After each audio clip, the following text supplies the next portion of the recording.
I used to disown myself. Used to disown myself. Didn't know I was frightened. Wouldn't let myself be angry. It was just not enlightened.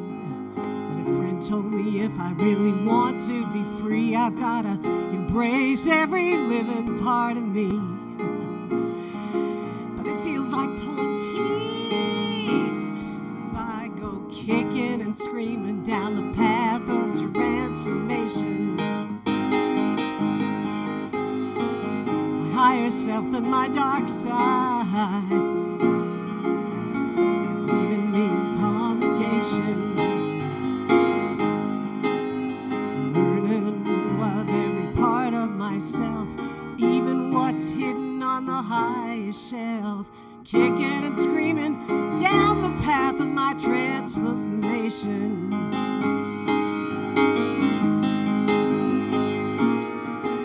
I like to think of myself as wise. How about you? Full of beautiful things that are rare. I like to think I can go with the flow, that it will always be there. I get to thinking I can handle any old change. Something shows up and life is rearranged, yeah. And then I'm struggling and I'm feeling so strange. And here I go again, kicking and screaming down the path of transformation. I don't know what it's gonna take me, learning to love every part of myself. And I'm getting even what's on the highest shelf, kicking and screaming down the path of transformation. Sometimes the road is hard when you're working on this becoming enlightened. Can't say that I rejoice, but I look at the options and it's still my choice. Kicking and screaming down the path of transformation. My higher self and my dark side giving me my information. Learning a lot about every part of myself, even what's hidden on the highest shelf. Kicking and screaming down the path of my transfer. Kicking and screaming down the path of my transfer. Kicking and singing down the path of my transformation. Not talking transportation, really mean transformation. Transformation.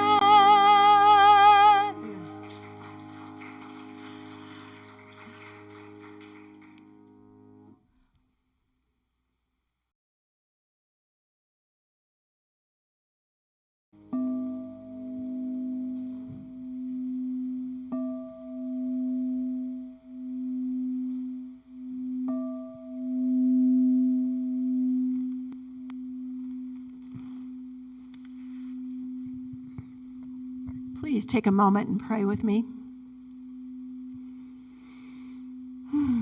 As we come together this beautiful day that God has made for us, we are in such gratitude and appreciation for our beautiful blue skies and the beautiful snow and the drier roads today. We are grateful for all of that. We're grateful for this community and for all those who make this community be what it is. We are grateful for our AV team, sound team, our musicians. Miss Karen, we're so grateful for you. And for our hospitality and our ushers and our practitioners, and most definitely for Reverend Jenn. We're so grateful for all of this and everyone who puts things together for this service on a Sunday. So knowing that we are coming forward together as a community, we are learning together, we are growing together, and we are raising our vibrations, each and every one of us. And as we raise our vibrations, we are raising the vibrations of those around us and the world around us. So we know we are doing our work, we are doing our job here as a being on this earth by raising our vibration, by learning, by communing, by just being together and loving one another. So we know this to be what we're here for, and we are so grateful to know this and to feel it and to pass it around. Love is best when it's shared. So for all this and so much more, we are so very grateful as we say together, and so it is. A few words of inspiration today regarding uncomfortability. Oh, I heard that. Okay, the first one is from Karina Bliss, and she says, outside your comfort zone is the only place worth living. Mm-hmm. That's where the growth happens, right? Okay, and from Rumi, this being human is a guest house. Every morning, a new arrival. A joy, a depression, a meanness. Meet them at the door laughing and invite them in. Be grateful for whoever comes, because each has been sent as a guide from beyond. I love that. Isn't that cool to think of yourself as a guest house? I like that. And then from our founder, the Honorary Dr. Ernest Holmes. Nature will not let us stay in any one place for too long. She will let us stay just long enough to gather the experience necessary to the unfolding and advancement of the soul. This is a wise provision, for should we stay there too long, we would become too set, too rigid, too inflexible. Nature demands change in order that we may advance.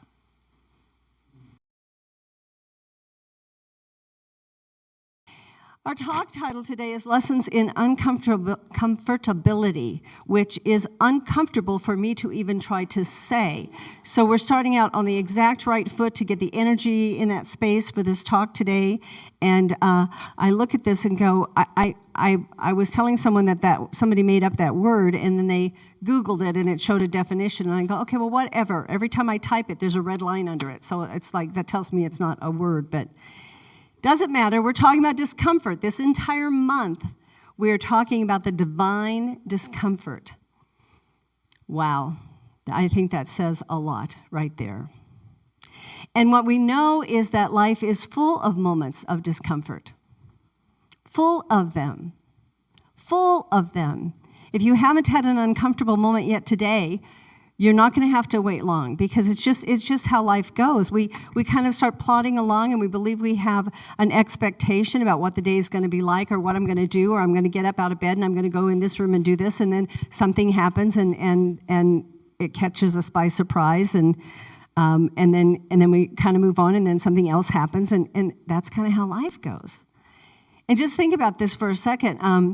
Just a few days ago, here in Colorado, we were having temps in the 50s. In fact, here in Aurora, it hit 60 a couple of times. Not so much where I live, and then yesterday we got to sit in our homes, most of us, and watch this beautiful, incredible storm of snow that just kept coming and coming and coming. And then today, here we are with blue sky, sunshine. Most of the streets are dry or clear, and snow is everywhere, and it's just beautiful and incredible. And it's just, what comes to mind for me is that sometimes it may feel uncomfortable at first, but then I get to move into that place of, oh, I see what this was about. Oh, I get what's happening here. So from the moment we entered into this expression of life, the moment we entered this expression of life, we dealt with discomfort.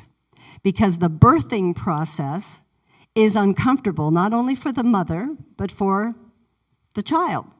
And you went from this place of being in this nice, cozy, warm space where you could hear your mother's heartbeat and you could hear your mother's voice, and all of a sudden you're in this bright world and there's noise and there's people shouting and there's all this chaos, and yeah, that had to be uncomfortable. Now, at that point in our lives, our awareness of what was happening might not have been quite in tune to what that was, but it started when we came to planet Earth.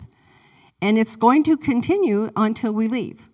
It's just part of the life process. So we're going to embrace this whole month looking at this idea of divine discomfort. And at the same time, we're going to look at some of the lessons that we have received regarding the awareness for this month is Black History Month. So we're going to also look at some of the stories that we can draw from Black history and look at some of the lessons that those can teach us, as well as how we can just adjust and shift and change and relax into that area of being uncomfortable. What we know, and we've talked about many times before, is that when we step into discomfort, when we step away from our comfort zone, that's where the growth is. That's where the transformation is. That's where change for the good and better happens for us.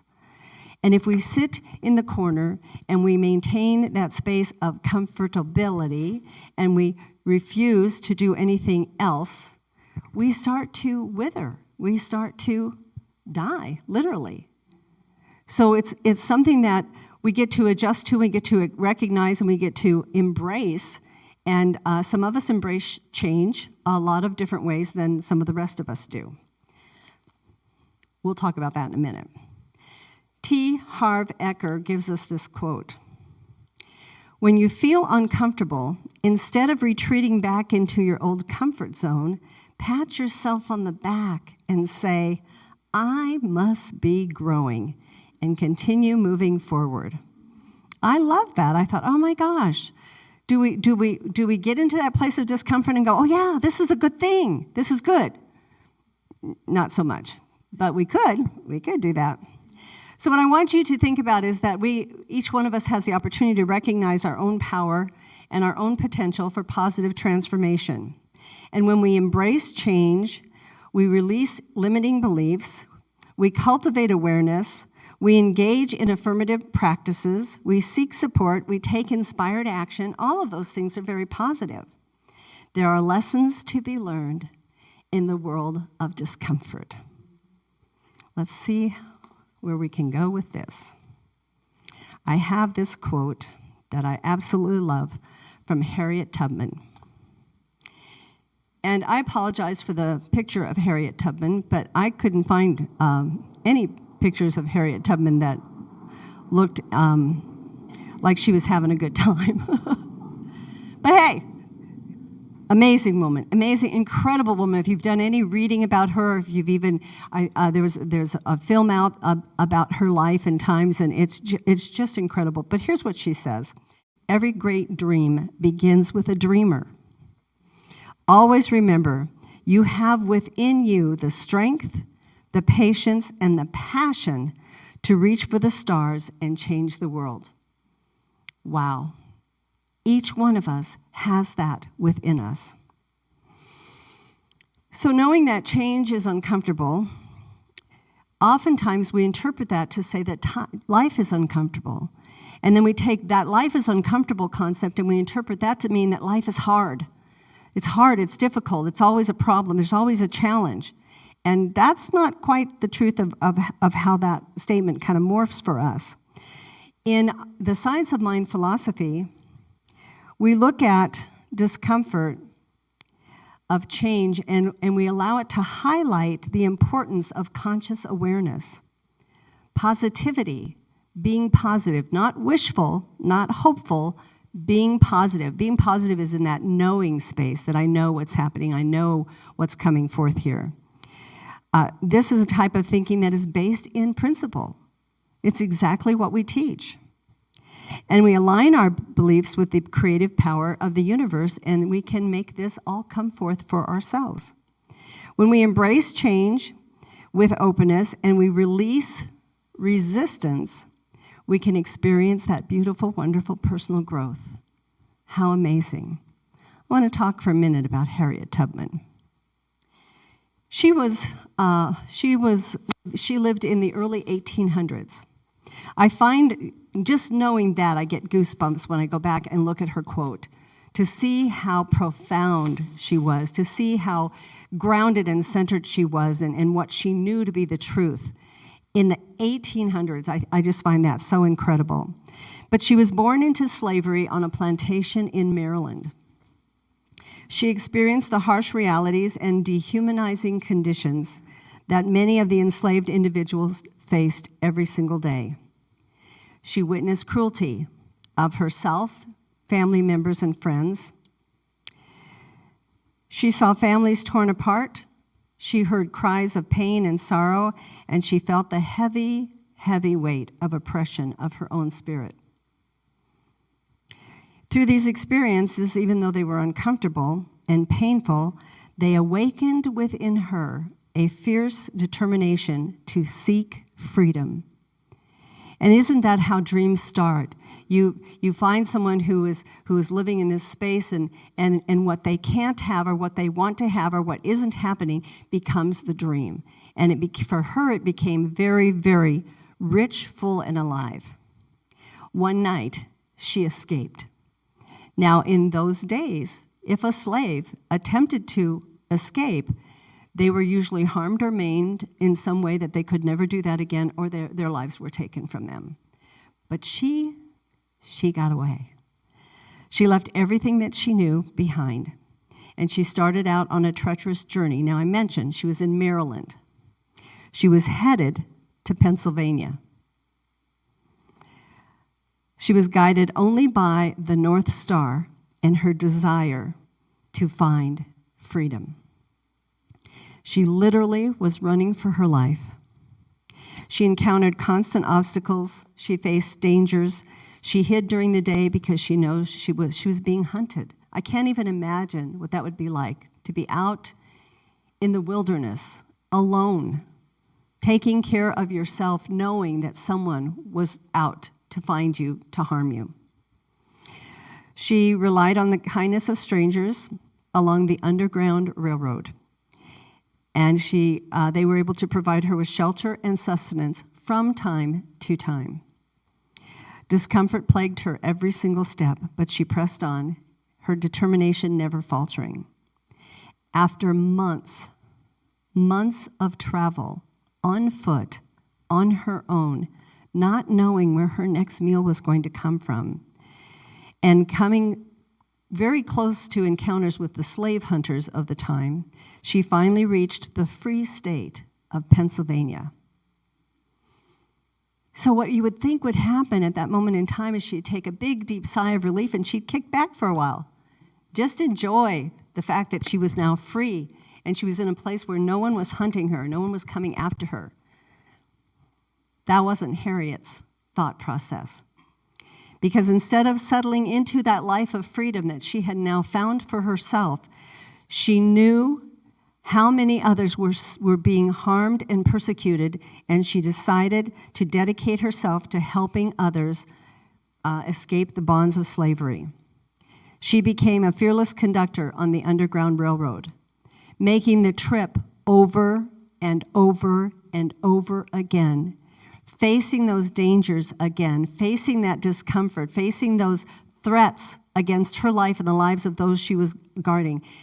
And she persevered. She wasn't going to give it up. She wasn't going to stop because she knew that to some degree, many of those people who were imprisoned with that sense of being held captive by another human being, many who weren't even being treated as humans.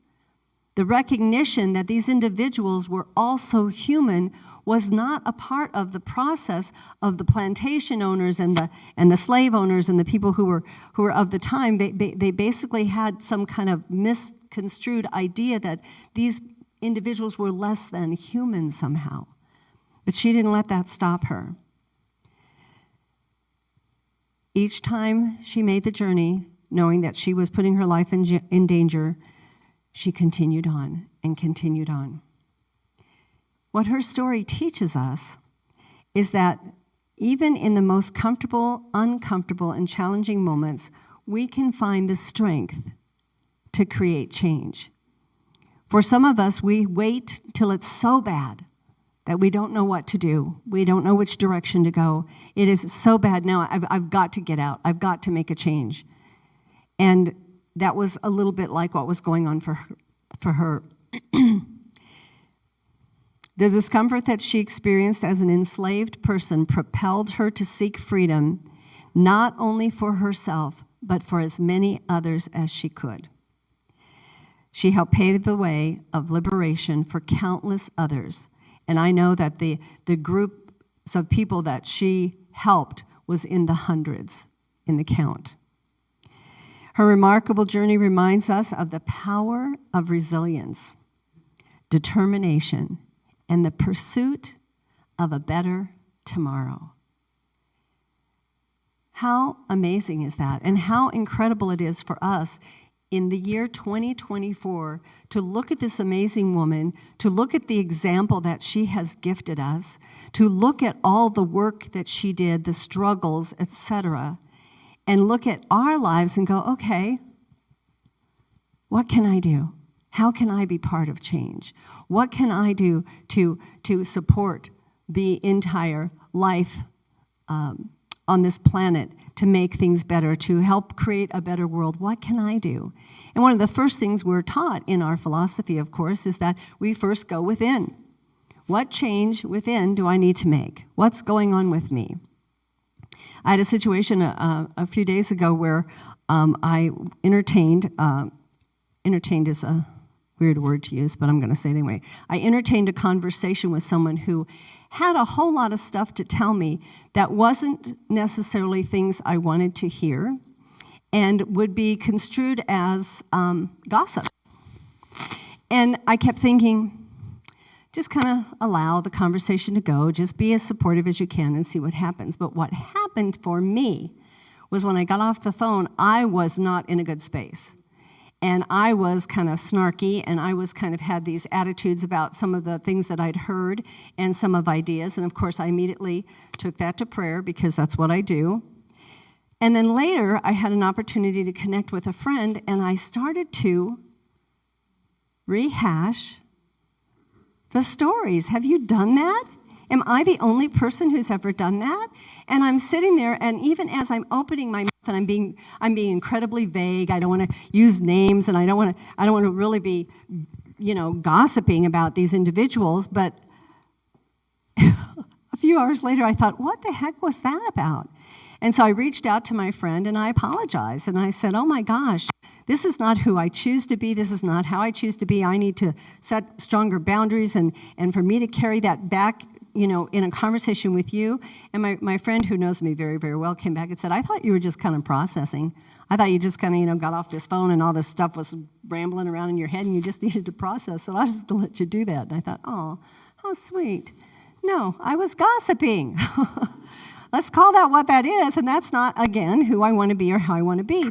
And how often are we able to look at someone and go, hold on right there. Hold on. I don't need to hear this. You can tell me about your experience and how you feel, but I don't need to know all of this other chatter. And reel that in, because that's what we can do. And I have done this many times. Hold my hand up like a stop sign and just say, hey, hang on a second. And people will acknowledge that. People will honor our boundaries. People will listen to what we have to say.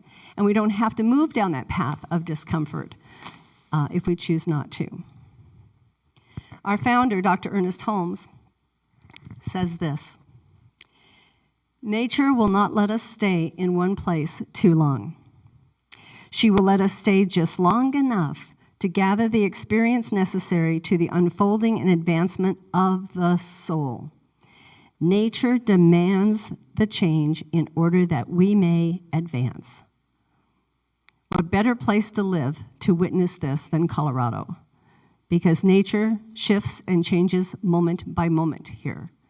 And it's such a beautiful thing to see, and it's such a beautiful thing to acknowledge. And can we be okay with that? You know, this morning I was thinking, boy, I really didn't want to get up today and see 2 foot of snow out in front of my house.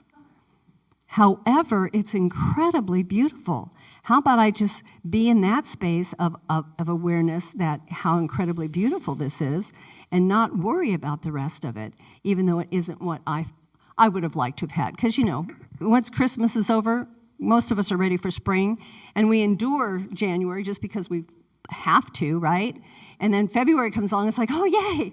And then Punxsutawney Phil went and did whatever Punxsutawney Phil did, and everybody's screaming that, oh my gosh, we're going to have an early spring, and we've got tons of snow falling out of the Colorado sky. It's like, well, okay. But let's just think about that.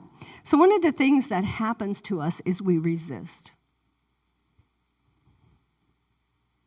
We resist. We resist change due to our beliefs or our conditioning. The discomfort of change often arises from our resistance to it. Something just happened, something just shifted. I fell on the ice, now I have a pain. Something has transpired. I don't like it. I don't want to deal with it. So resisting it is not going to serve us. Resistance is usually coming from that place of fear, doubt, or clinging to the past. Oh my gosh, are we familiar with this? Do any of you remember 2020? In 2020, I heard so many people in so many conversations saying, I can't wait till this is done and we can go back to being normal. Now it's 2024, and if you look back, we didn't ever go back to being normal. I mean, we got some of those things that we called normalcy in some of our habits and behaviors, but for the most part, everything changed. Everything. There was a huge paradigm shift that has happened all across the planet, even regarding spiritual communities and religion and people who attend services and stuff. Even there it has been impacted. We're still in the midst of change.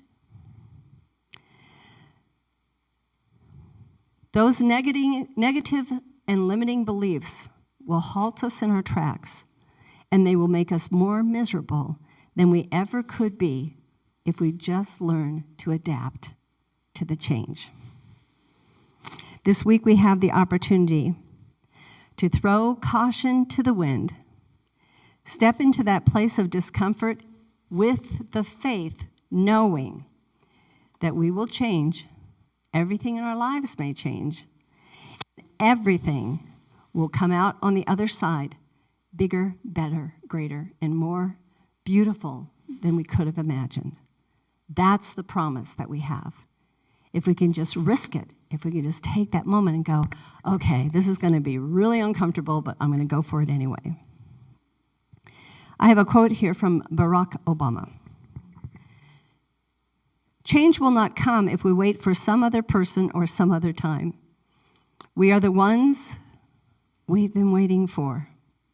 We are the change we seek. When I get too comfortable, I have a tendency to change everything all at once. Many of you have been witness to that throughout my life here at New Dawn.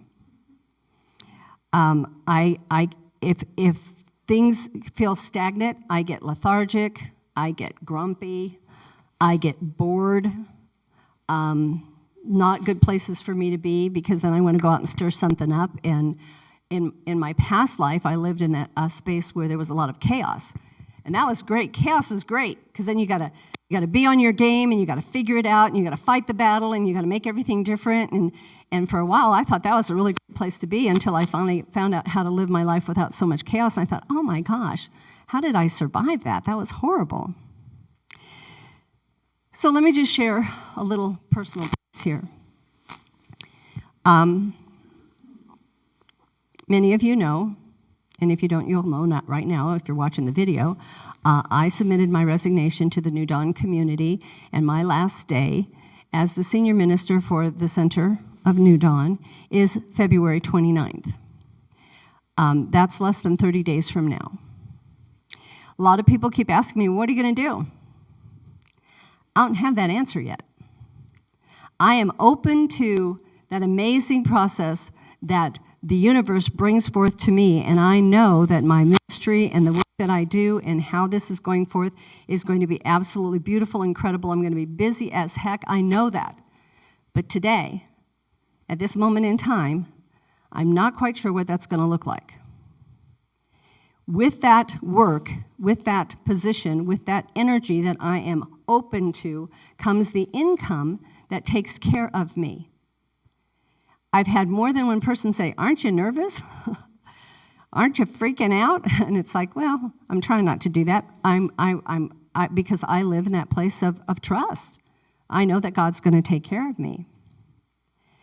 So the heartstrings that are being pulled at saying goodbye to this community bring those moments of sorrow and that tender space in my heart and the love that I have for each and every one of you and all of the wonderful things that have happened since I've been the minister here at New Dawn. And yet I know something is shifting greatly. And someone asked me the other day, "So I'm confused. You just moved from one house to another?" And I said, "Yes." And they said, "So you've signed like a lease?" And I said, "Yes." And they said, "So you signed like a lease for what, like a year?" And I go, "Yeah. Where are we going with this?" And they said, "And yet at the end of this month you don't have a job?" And I said, "Well, if you want to put it in those words, sure, that's kind of what we're saying." And they're like, "Oh my gosh!" And then they want to go into the panic, right? They want to go into this place and I'm like, "Okay, settle down. I don't need you to get excited because I'm not getting excited." But there are moments when that wonderful little doubt filter shows up and says, "Oh my gosh." And as soon as the words try to formulate in my mind, "What if?" I shut them down. Because what if does not exist in the mind of God. What if this goes wrong? What if that happens? What if this doesn't happen? What if, no, I don't live in that world. I choose not to. And if you want to know how this story is going to unfold, you're going to have to kind of stick around with me to see what happens. Ernest Holmes and Raymond Charles Barker put together a book called 365 Days of Richer Living. It is an incredible book. It's one of those books that you can flip it over to every day, has a different quote and information and assessment about how to look at the day, and it's a beautiful spiritual supporting book. But here's the quote that I have from here. "I now declare that God is on every step of my pathway." What a beautiful statement to start every single day with. I now declare that God is on every step of my pathway. Whatever needs to be done is being done now by the action of infinite mind.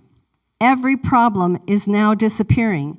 I see God everywhere, and where God is, no evil endures.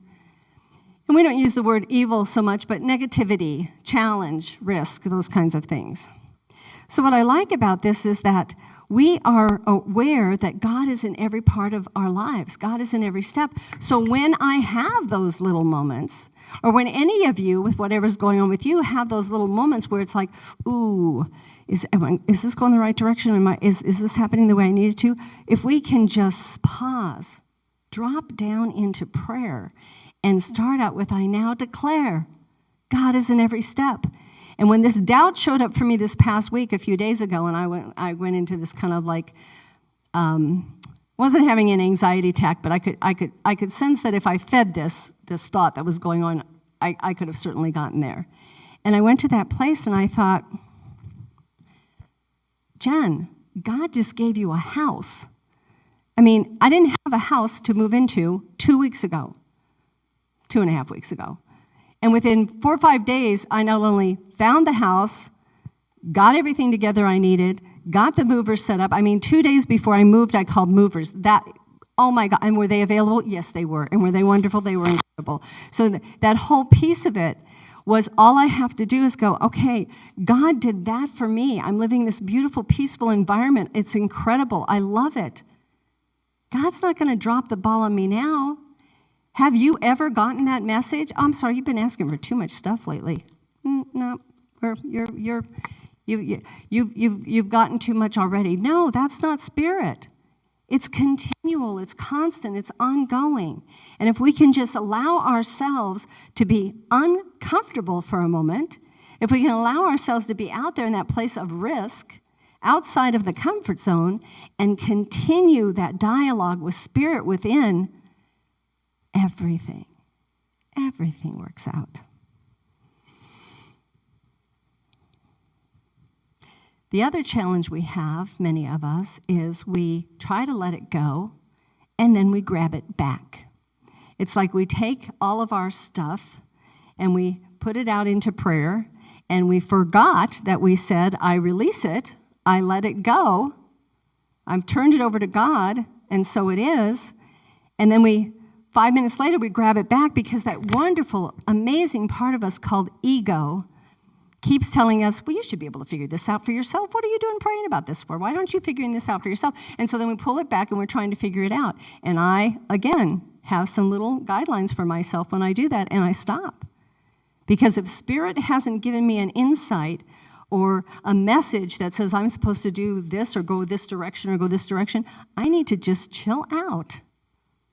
Because what I know is when I'm ready and when everyone else is ready with whatever it is I'm going towards, then it comes. That's how it works.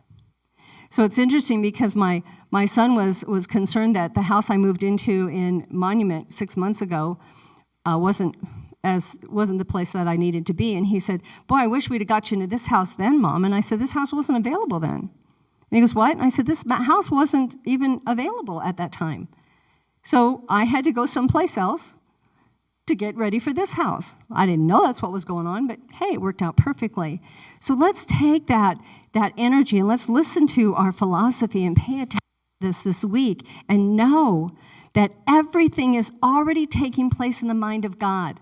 From the moment you have the first thought, whether you drop to your knees and go into prayer, or whether you call a practitioner and get some prayer support, however you go about it, but in that very first moment, that thought is awakening in the mind of God, and things are already moving in that direction. That's how life works. I'm going to close with a quote here from Samuel Jackson.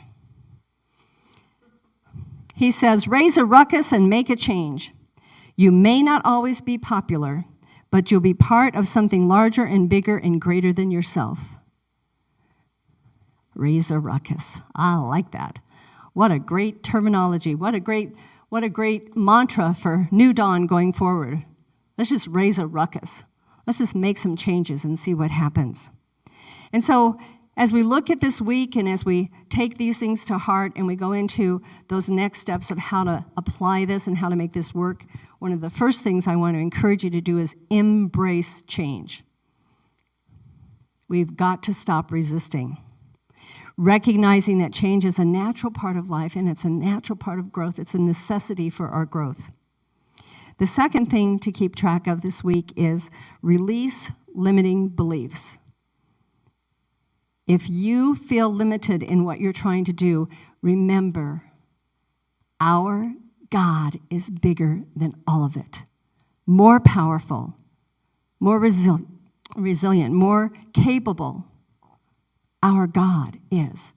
So whenever I look at that and I look at any kind of a challenge, I remind myself, well, my God's bigger than this. I'm not sure what we're going to do here, but my God is bigger than this. Let's see what happens. And then the third thing that I encourage you to do this week is cultivate your awareness. Allow yourself to be aware of what's going on, where you are, where you want to be, and how you want to get there. Developing a practice of mindful awareness helps us observe our thoughts, our emotions, and any resistance we may have to change. How amazing is that? When we become conscious of our inner workings, our inner patterns, we can literally choose new perspectives. We can choose new ideas. We can choose new behaviors if we want to. Once we can see it, once we're paying attention. And how beautiful is all of that? And as we do this, let's just take time this week to declare that God is on every step of our pathway. Please pray with me.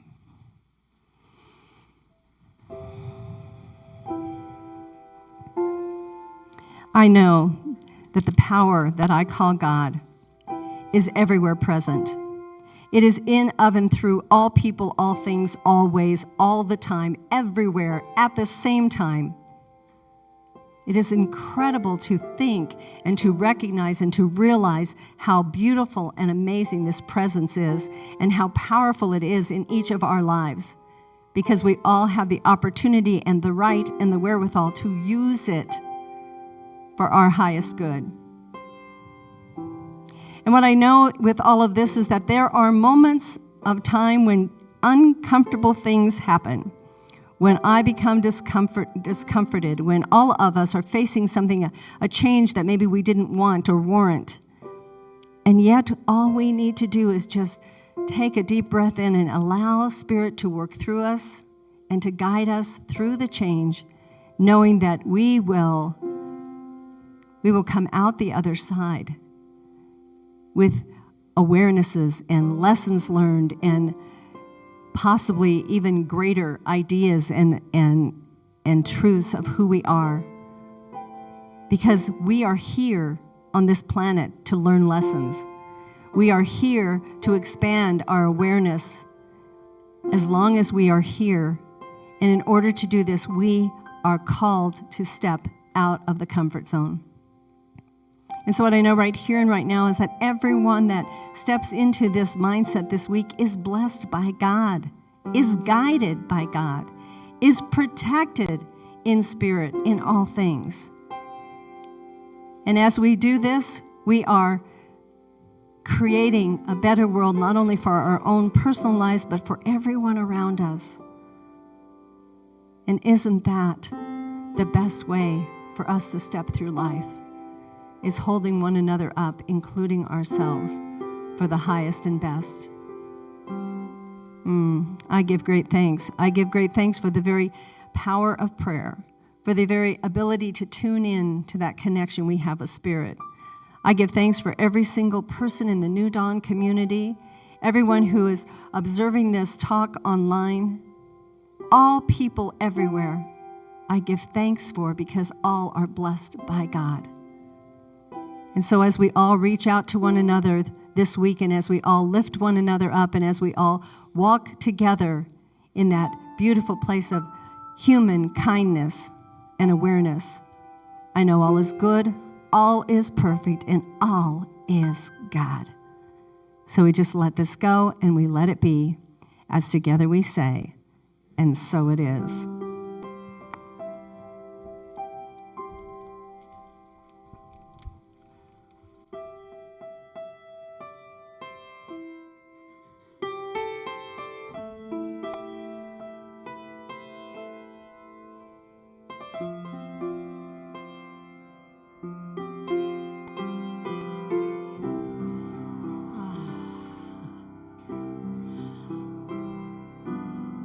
Sometimes people tell you things that are so unkind and cruel. I still remember the pain of being bullied at school. Do you wonder how a lonely little girl made it through? I had two teachers who cared, and my mom and my dad, they were always there. Taught me to believe in love. Love is not a cliche. Love is a hero, and it's gonna save the day.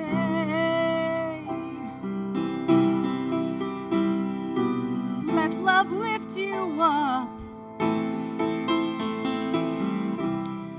help you find your way when you believe in love.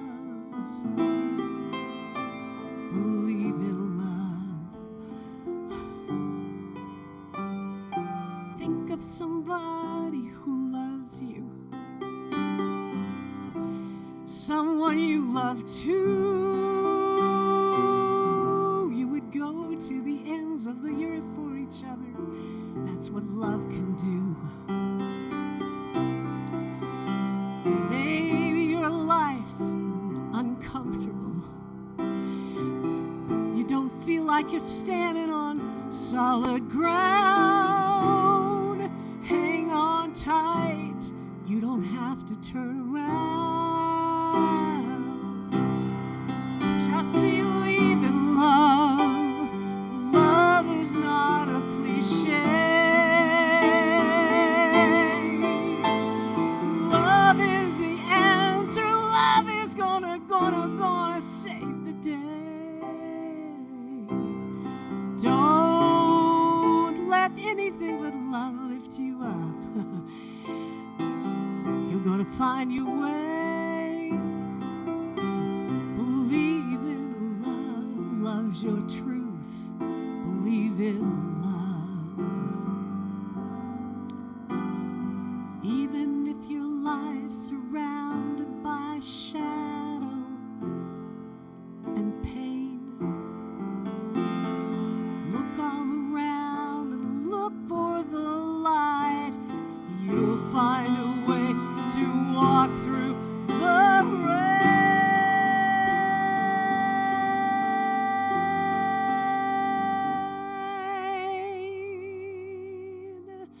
Believe in love. Love's your truth. Believe in love. I'm talking to you. Believe in love. All of our truth is in love. Sing it with me once. Believe in love. Just like that. Believe in love. Come on, let me hear you, everybody. Believe in love. There you go. Give me just a bit more. Believe in love. Love's your truth and mine too. Believe in love. One more time. Believe in love. Believe in love. Love will save the day.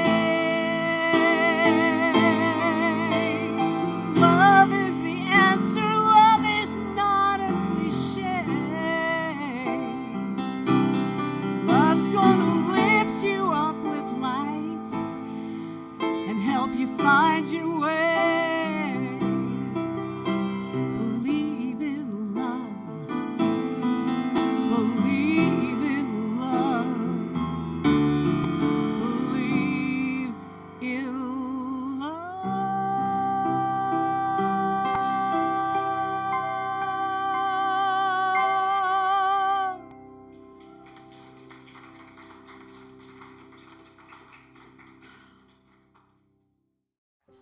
Hello, I'm Reverend Jenn Wilde, Senior Minister for New Dawn Center for Spiritual Living. New Dawn Center is a global community, and we welcome all people, all paths, all ways of thinking, all philosophies. So know that you are welcome here, and thank you for joining our online community.